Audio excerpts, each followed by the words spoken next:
जय श्री राम मेरे प्यारे भक्तों। आज शाम के रामायण पाठ में आप सभी का स्वागत है। आइए शुरू करते हैं रामचरितमानस बालकांड के 265वें दोहे के हिंदी अनुवाद से। गौतम जी की स्त्री अहिल्या की गति का स्मरण करके सीता जी श्री राम जी के चरणों को हाथों से स्पर्श नहीं कर रही है। सीता जी की अलौकिक प्रीति जानकर रघुकुलमणि श्री रामचंद्र जी मन में हंसे। उस समय सीता जी को देखकर कुछ राजा लोग ललचा उठे।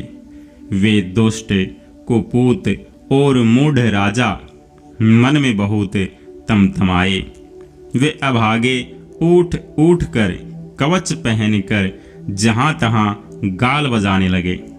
कोई कहते हैं सीता को छीन लो और दोनों राजकुमारों को पकड़कर बांध लो।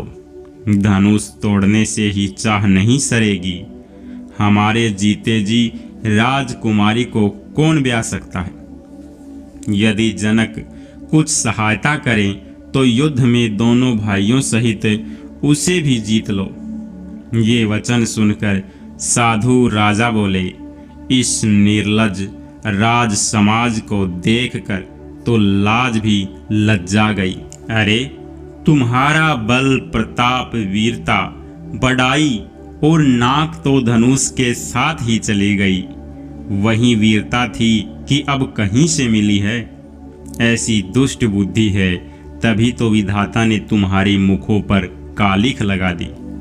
ईर्ष्या, घमंड और क्रोध छोड़कर नेत्र भरकर श्री राम की छवि को देख लो।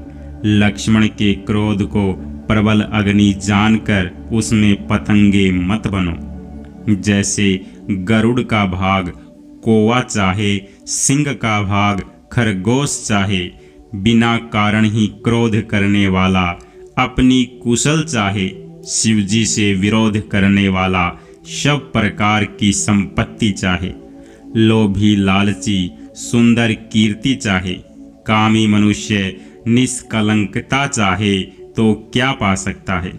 और जैसे श्री हरि के चरणों से विमुख मनुष्य परम गति यानी मोक्ष चाहे, हे राजाओं, सीता के लिए तुम्हारा लालच भी वैसा ही व्यर्थ है। कोलाहल सुनकर सीता जी शंकित हो गई। तब सखियां उन्हें वहां ले गई जहां रानी सीता जी की माता थी। श्री रामचंद्र जी मन में सीता जी के प्रेम का बखान करते हुए स्वाभाविक चाल से गुरुजी के पास चले। रानियों सहित सीता जी दुष्ट राजाओं के दुर्वचन सुनकर सोच के वश है कि न जाने विधाता अब क्या करने वाले हैं। राजाओं के वचन सुनकर लक्ष्मण जी इधर उधर ताकते हैं, किंतु श्री रामचंद्र जी के डर से कुछ बोल नहीं सकते। उनके नेत्र लाल और भौहें टेढ़ी हो गई और वे क्रोध से राजाओं को देखने लगे, मानो मतवाले हाथियों का झुंड देखकर सिंह के बच्चे को जोश आ गया हो।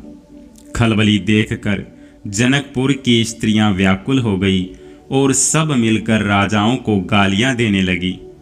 उसी मौके पर शिवजी के धनुष का टूटना सुनकर भृगुकुल रूपी कमल के सूर्य परशुराम जी आए। इन्हें देखकर सब राजा सकुचा गए, मानो बाज के झपटने पर बटेरू लोग छिप गए हों। गोरे शरीर पर विभूति भस्म बड़ी फब रही है और विशाल ललाट पर त्रिपुंड विशेष शोभा दे रहा है। सिर पर जटा है। सुंदर मुख चंद्र क्रोध के कारण कुल लाल हो गया है। भौहें टेढ़ी और आंखें क्रोध से लाल हैं। सहज ही देखते हैं तो ऐसा जान पड़ता है मानो क्रोध कर रही हैं। बैल के समान ऊंचे और पुष्ट कंधे हैं।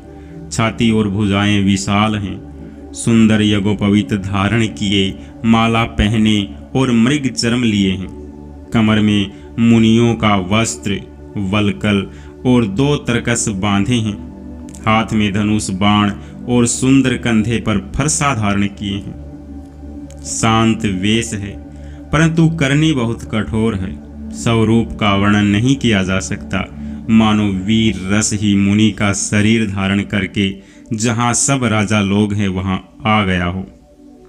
परशुराम जी का भयानक वेश देखकर सब राजा भय से व्याकुल हो उठ खड़े हुए और पिता सहित अपना नाम कह कह कर सब दंडवत प्रणाम करने लगे।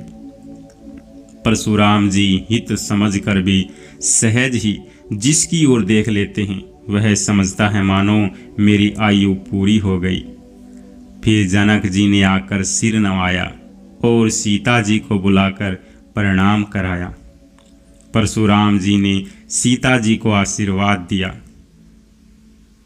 सखियां हर्षित हुई और वहां अब अधिक देर ठहरना ठीक न समझकर वे सयानी सखियां उनको अपनी मंडली में ले गई। फिर विश्वामित्र जी आकर मिले और उन्होंने दोनों भाइयों को उनके चरण कमलों पर गिराया। विश्वामित्र जी ने कहा, ये राम और लक्ष्मण राजा दशरथ के पुत्र हैं। उनकी सुंदर जोड़ी देखकर परशुराम जी ने आशीर्वाद दिया।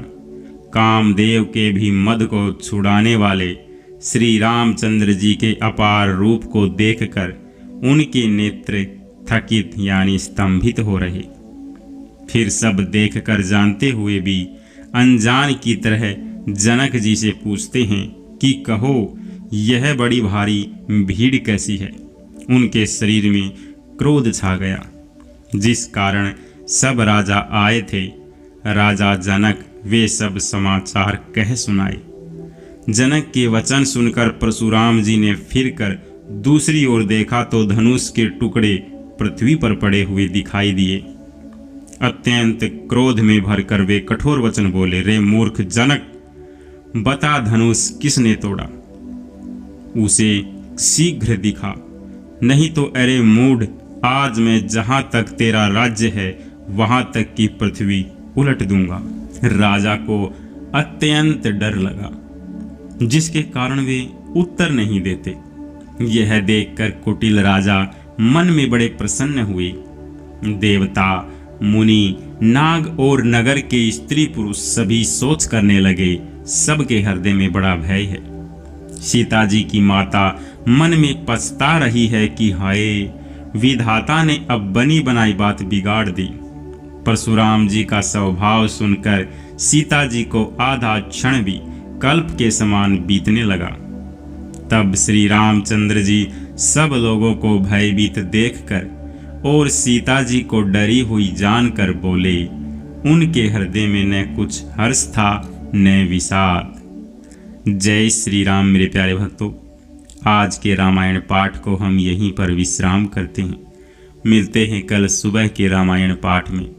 तब तक के लिए आप सभी को जय जय सिया राम।